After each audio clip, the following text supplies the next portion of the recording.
Absolutely. This is definitely a war between the good and evil. And first of all, I would like to see this probably is the greatest movement that led by the President Trump to anti-Chinese Communist Party. I really applaud the move that President Trump just made. I think the key here is to counter Chinese Communist Party is we need to find out who is our real enemy. Of course, that's Chinese Communist Party. The other countries might be it's our competitors. We need to talk with them. We need to negotiate with them and to ally with them to counter and isolate the Chinese Communist Party. And the Chinese Communist Party is the real enemy. And this war, this unrestricted war, or this war between the American and the Chinese Communist Party is not about the tariff. It's not about fairness. It's about life and death. So that's how important it is. I would like our audience to understand this.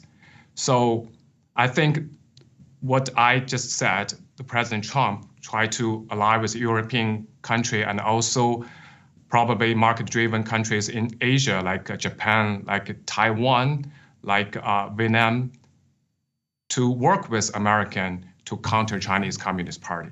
Of course, the Chinese Communist Party has their weakness, which we can talk about here. Their biggest weakness is their state-owned enterprises. The state-owned enterprises contribute like a significant part of the Chinese Communist Party's GDP. They are the weakness point. I can give you some numbers. Back in 2019, almost 30% of the GDP is contributed by those SOEs. After pandemic, this number rose to more than 40, even 50%. That tells you how much economy is relying on those state-owned enterprises. But those state-owned enterprises, they are heavily rely on the monetary policy, meaning if there is any fluctuation in the currency, they will have trouble because all their employees is relying on their wages.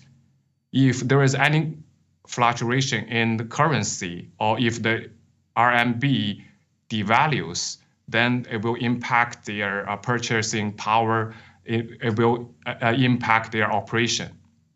So we all know CCP manipulate their currency. They have a dual system, which has an onshore and offshore currency. That's where they manipulate the currency with US. They have done internal studies. If that value gap more than 35%, then CCP is over. With the current tariff, basically we reduce their dollar income rapidly. So I don't think the Chinese Communist Party will survive. This is the key. So if their SOE has trouble, then it will start the social unrest and also the people. And also one more thing is they have done studies. More than 80% of the Chinese people, even high percentage of the officials, CCP officials, actually, they believe in the US. They actually they admire the US system. They basically have American dream.